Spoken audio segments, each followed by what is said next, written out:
Mesdames, Messieurs, bonsoir. Merci si vous nous rejoignez dans ce journal.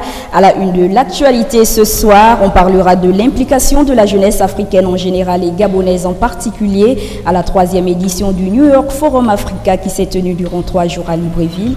Cette jeunesse attend donc patiemment les retombées de cette rencontre d'échange. Et puis le boxeur gabonais Taylor Mabika prend le dessus sur son adversaire nigérian. Il conserve une fois encore sa ceinture de champion d'Afrique ABU. Insatisfait pour les autorités sportives gabonaises. Les détails dans cette édition d'information. L'ouverture de ce journal est axée sur la 3e édition du New York Forum Africa qui s'est achevée au Gabon ce dimanche en apothéose avec en prime 108 milliards de nos francs et beaucoup de contrats signés, ce qui devra permettre d'investir dans les structures inscrites dans le plan stratégique Gabon émergent. Le point avec nos reporters Marcia Tsonga et Justin Bitegué.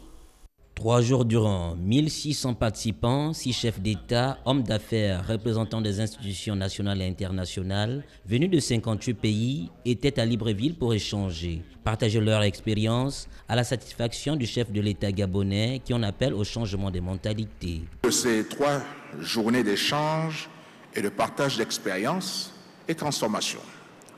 Transformation des mentalités qui nécessitent du courage et de la détermination pour questionner notre leadership, mais aussi nos populations dans leur engagement pour une Afrique qui prend son destin en main.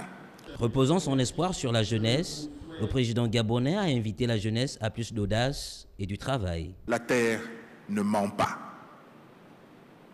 et elle nous rend au centuple ce que nous lui confions. C'est pourquoi le jeune Africain devra désormais pouvoir établir le lien structurel et fonctionnel entre la cabosse de cacao qu'il voit dans la plantation de ses parents et la tablette de chocolat qu'il achète dans le commerce, entre la fibre de coton et le t-shirt ou le jean qu'il porte, entre le latex récolté de l'EVA et le pneu de voiture. Pour Ali Bongo Ndimba, le New York Forum Africa, comme toutes les autres rencontres de même nature sur le continent africain, ne doit pas être considéré comme un lieu de joute oratoire, une assemblée où on parle pour se faire plaisir, mais comme un espace de réflexion et d'échange dynamique tourné vers l'action. Et puis la jeunesse gabonaise était au cœur de cette 3e édition du New York Forum Africa. Elle attend que leurs conditions de vie s'améliorent. Elle, cette jeunesse, espère trouver du travail une fois leur diplôme en poche. Elle y croit, mais attend aussi la concrétisation de ses conclusions. Marcia Tsonga et Justin Bitegué ont rencontré quelques-uns lors de ce forum pour vous. Regardez. La jeunesse africaine et celle gabonaise en particulier étaient au cœur des 3 jours d'échange et de partage. Une occasion profitable pour les jeunes entrepreneurs. Je vais retenir quelque chose de personnel. C'est la signature entre la Banque africaine de développement et le ministre de l'économie pour la mise en place d'un incubateur.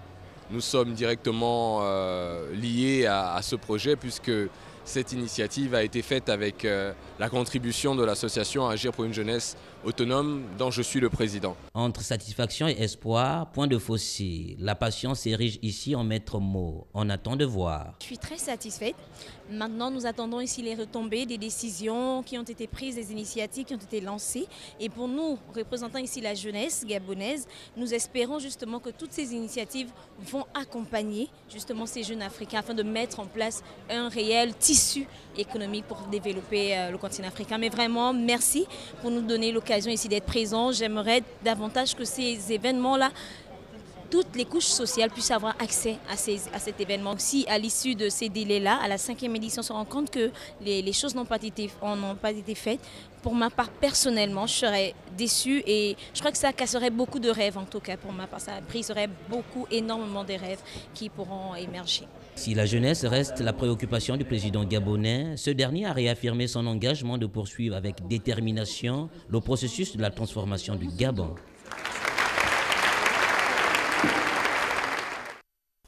Par ailleurs, au terme du New York Forum Africa de Richard Attias d'un côté et celui de Marc Ona Essangui de l'autre, ce dernier, indigné, est revenu sur les leçons des événements qui ont marqué l'actualité africaine. Rappelons que les 2 forums ont eu lieu du 23 au 25 mai à Libreville. Kenyo Ngouri, Patrick Inyanga et Refu Itoga. Au terme du New York Forum Africa et du Compte Forum, celui-ci organisé par le Front des Indignés du Gabon, Marc Ona-Essangui, leader de la société civile, est revenu sur les enseignements de ces deux forums. La première leçon, c'est que je suis satisfait de notre Compte Forum.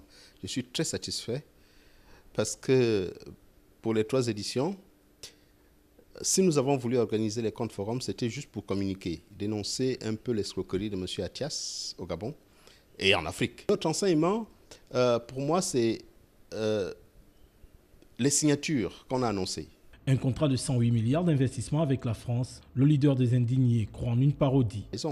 Vous-même, vous avez vu au niveau du New York Forum la signature d'une convention de combien de milliards de CFA.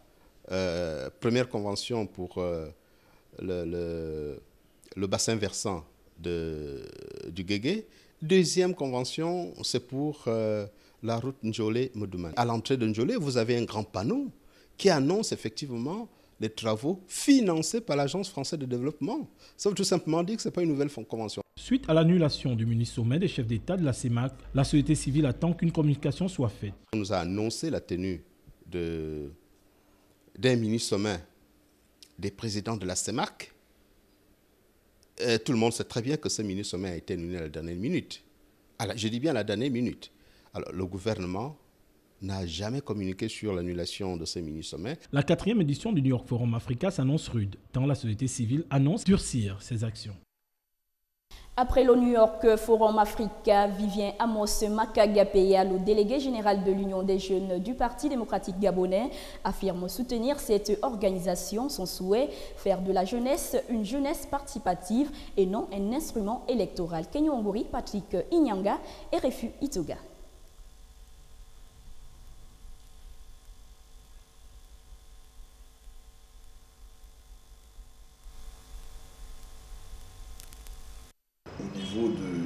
Des jeunes du Parti démocratique gabonais, nous avons été très déçus de n'avoir pas été forcément associés à la fois aux préparations de cet événement, parce que nous estimons quand même que nous sommes les premiers défenseurs ou porteurs de la politique du président en matière de jeunesse auprès de la jeunesse gabonaise. Donc, ce qui constituait pour nous en réalité l'intérêt de prendre part à ces assises, c'est parce que d'abord, vous le savez, cette 3e édition était consacrée à la jeunesse et au rôle qu'elle doit jouer dans la transformation de notre continent et partant de notre pays. Et naturellement, nous nous sommes dit que nous sommes les jeunes du parti au pouvoir.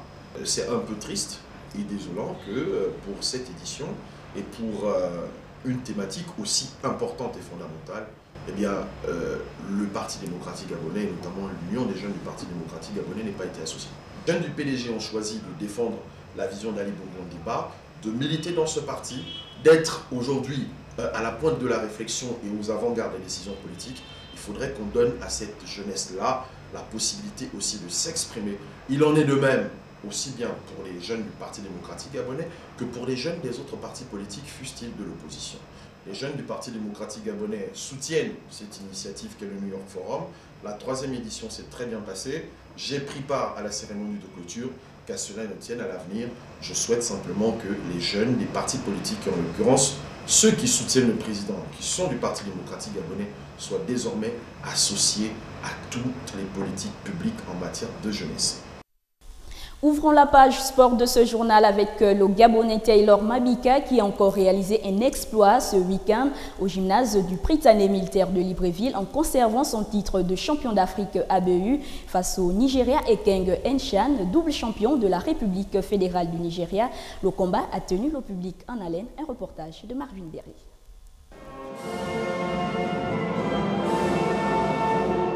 Après son premier titre de champion d'Afrique ABU en décembre 2013 face à Prince George Akran du Ghana, Taylor Mabika était face à Ekeng Ensa du Nigeria ce week-end au gymnase du Prytanée militaire de Libreville pour défendre son titre. Un combat dans lequel Taylor Mabika a eu quelques rounds d'observation. Il fallait qu'on essaie de voir ce qu'il a parce qu'on ne connaît pas l'adversaire. Il se prépare aussi pour le combat et on a essayé, on a vu, il fallait essayer. À chaque fois, vous voyez, à chaque round, il essayait de monter. Au fur et à mesure, il essayait de mettre la pression. Parce qu'on se disait l'adversaire se réservait, donc il fallait faire attention, vous voyez. Et au 5e round, il n'en pouvait plus. Prévu pour 12 rounds de 6 minutes, ce combat n'en a fait que 6 à la suite de l'abandon du Nigérian. Une performance saluée par le ministre des Sports. Nous pensions que Taylor allait gagner, mais on le pensait au 11e ou 12e round. Mais là, il nous a épatés. Il a récupéré la chose. Balayé d'un revers de la main la difficulté. Nous allons accompagner Taylor. Nous allons accompagner tous les sportifs de haut niveau.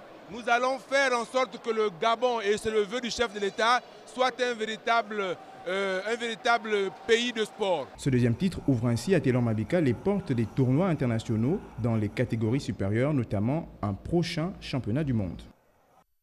Et pour terminer, l'AS Manga Sport est le nouveau champion du Gabon de première division de football. C'est à l'issue de son écrasante victoire 5-1 dimanche dernier au stade Monédan de Siban face au leader, le CF Mounana, qui n'avait besoin que des matchs nuls pour prendre le trophée. Retrouvons une fois de plus Marvin Beryl. Pourtant annoncé comme favori, le CF Mounana est resté impuissant face à la détermination de Manga Sport qui, dès l'entame, va donner le ton de la rencontre en inscrivant le premier but par son attaquant vedette Romuald Titigi. Encouragé par un public vêtu de jaune et vert venu nombreux, l'équipe de la Comilogue va corser l'addition 5 minutes avant la pause avec une réalisation de l'attaquant Casimir Ninga de la tête. 2-0 sera le score à la pause. En seconde période, c'est le jeune Samson Bingui, milieu de terrain de Manga Sport, qui à la 47e minute va inscrire le troisième but, réduisant ainsi les espoirs des Mounanais. Visiblement découragés, les poulains de HPO feront preuve de mollesse, manque de réalisme et de précision. Une situation qui profitera à son adversaire. Quelques minutes plus tard, Casimir Ninga se chargera de crucifier Mounana en inscrivant les 4e et 5e buts. Karl Max, sur un pénalty, va tenter de sauver l'honneur en l'inscrivant l'unique but de Mounana. 5-1 sera le score final qui consacre Manga Sport champion du Gabon. Grâce à ce titre, Manga Sport représentera le Gabon lors de la Ligue des champions africaine et le CF Mounana, qui a fini deuxième comme la saison dernière, participera à la Coupe de la Confédération africaine de football. Voilà, fin de ce journal. Merci de l'avoir regardé. L'actualité se poursuit sur notre site www.gabonnews.com. Au revoir et à demain.